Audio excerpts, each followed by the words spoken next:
Mga biyahero, welcome sa ating explainer kung saan hihimayin natin ang lahat ng kailangan ninyong malaman bago akyatin ang Empulag.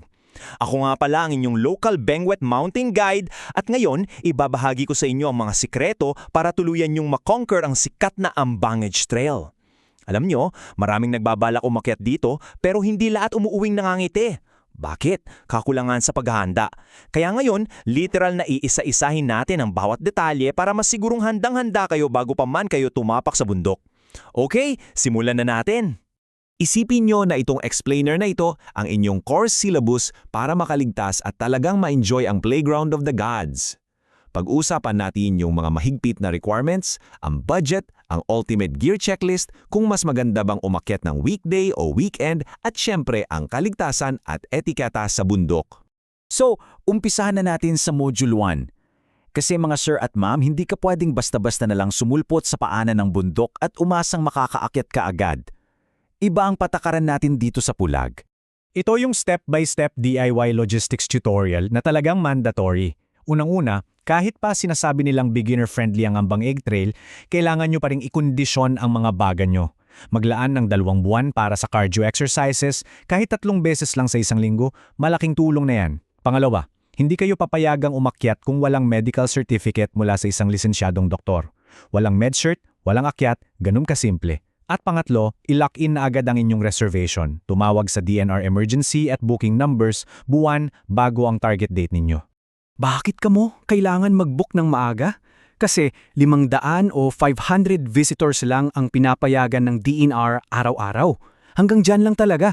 Ginagawa namin yan para maprotektahan ang bundok mula sa pagkasira. Kaya kapag peak season, asahan nyo nang mag-uunahan sa slots. Alright, pasok tayo sa Module 2, Usapang Budget. Saan ba tayo talaga makakatipid, sa DIY or sa group tour? Madalas, iniisip natin na automatic mas mura kapag DIY, di ba? Pero tingnan nating mabuti ang breakdown na ito. Kung mag-solo ka, gamit ang bus at habal-habal, aabutin ka ng halos 2,000 kalahati. Kung 2 kayo at magmumotorsiklo mula Maynila, aabot pa ng mahigit 7,000 ang total niyan dahil sa gas, homestay at pagkain. Pero napansin nyo ba yung joiner package? Wala pang 2,000 yan. May shared van na mula Baguio, may librem 2 meals at bayad ang mga fees. Ang point ko dito, minsan yung mga organized group packages ay hindi lang nagbibigay ng matinding convenience, mas pasok din sila sa budget, lalo na kung first-timer ka. Ngayon naman, lumipat tayo sa Module 3, ang Ultimate Gear Checklist. Aayusin na natin ang mga bags ninyo para masiguradong hindi kayo maninigas sa lamig sa itaas. Seryosong usapan muna tayo ha. Makinig kayo sa kwentong ito mula sa isang nakaraang climber na nakausap ko. Literal na natroma raw yung kapatid niya dahil muntik na itong maging popsicle. Ang temperatura sa Pulag ay madalas bumagsak mula 7 hanggang 0 degrees Celsius. Ang pamamaliit sa tindi ng lamig ay ang pinakamabilis na paraan para sirain ang inyong buong trip. At heto pa ang babala, mag-ingat sa hypothermia. Kapag nakaramdam na kayo ng matinding panginginig, pagkapagod at kalituhan, sinyalis na yan na bumabagsak na ang temperatura ng inyong katawan. Kaya ang sikreto rito ay i-master ninyo ang 5-layer clothing system. Rule number 1, iwasan ang cotton sa loob. Sisipsipin lang yan ang pawis mo at lalo kang lalamigin. Magsimula sa isang dry fit na base layer, patungan ng makapal na fleece sweater, isunod ang windbreaker or bubble jacket at tapusin ng waterproof na jacket at waterproof na trekking pants. Ang diskarte talaga rito ay ang pagiging mabilis sa pagbabawas at pagdadagdag ng layers. Magbawas para lumamig habang pinagpapawisan sa pag-akyat, tapos magsuot ulit pag naghihintay na ng sunrise sa napakalamig na summit. At ito ang isang life hack na hindi nyo dapat kalimutan. Kahit sabihin pang summer, pwedeng bumuhos ang ulan sa bundok ng walang pasabi. Kaya ibalot ninyo ang lahat ng inyong tuyong damit at sleeping gear sa loob ng malalaking plastic trash bags bago ilagay sa backpack. Para naman sa mga camera at power bank ninyo, gumamit ng dry bags. Kung mabasa ang nag-iisa mong pamalit na damit, paano ka na sa gabi? Bukod sa tamang damit, heto ang mga mandatory safety items na dapat laging nasa bag mo. Kailangan ninyo ng hands-free na headlamp para sa paglalakad sa madilim na trail. Personal first aid kit, Siyempre, maglagay kayo ng gamot para sa lagnat, diarrhea at motion sickness dahil nakakahilo ang biyahe paakyat sa amin.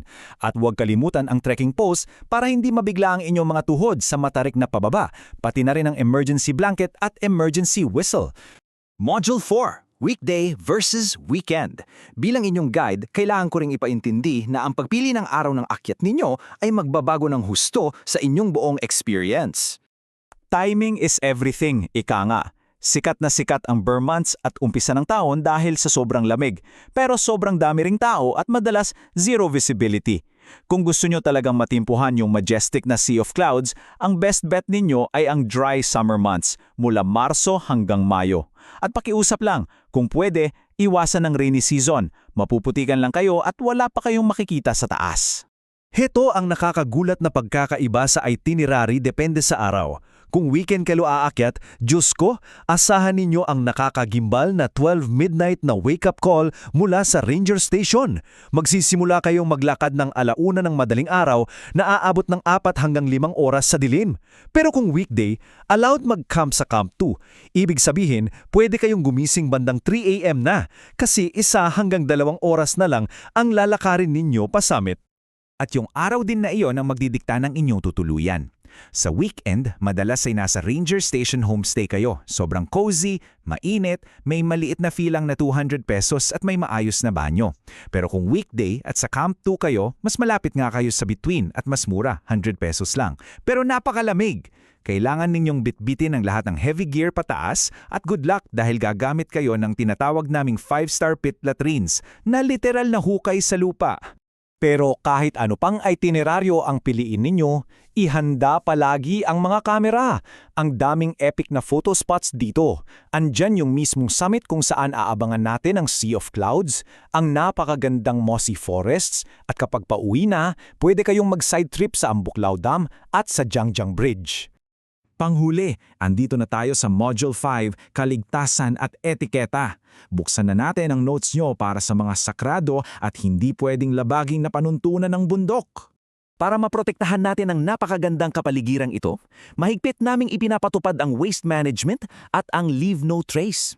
Lahat ng basurang inakyat mo, ibaba mo. Isa pa, mahigpit na ipinagbabawal ang bonfire saan mang dahagi ng bundok para iwas sunog. At ito ang eksaktong dahilan kung bakit mandatory ang pagkuha sa aming mga local guide para may sumubaybay at sumigurado na ang mga panuntunang ito ay talagang nasusunod ng lahat ng grupo. Isang seryosong babala rin sa panahon. Kung ang panahon ay biglang sumama, lumakas ang hangin o mag-zero visibility, makinig kayo sa guide nyo. Kami ang mas nakakakilala sa bundok. Palagi kong sinasabi ito, ang kaligtasan ninyo ay palaging mas mahalaga kesa sa kagustuhan ninyong makapag-picture sa summit. Walang bundok na katumbas ng buhay ninyo. At ngayon, bago tayo magtakos, oras na para sa inyong final exam review question para makita ko kung talagang nakinig kayo sa explainer na ito. Isipin ninyo ang sitwasyong ito. Andito kayo sa kalagitnaan ng trail, biglang nag-zero visibility dahil sa kapal ng fog at bumagsak sa freezing point ang temperatura. Ano ang inyong pinakamahalagang lifeline para makauwi ng ligtas? Ang tamang sagot?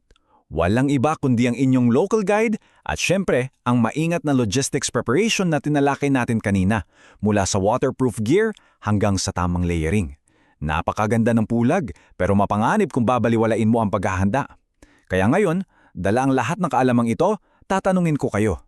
Ngayong alam nyo na ang mga panganib at kung gaano katindi ang dapat na preparasyon, handa ba talaga ang katawan, isip at disiplina nyo na harapin ng tunay na hamon ng playground of the gods? Magplano ng maayos, maging ligtas at kita-kit sa trail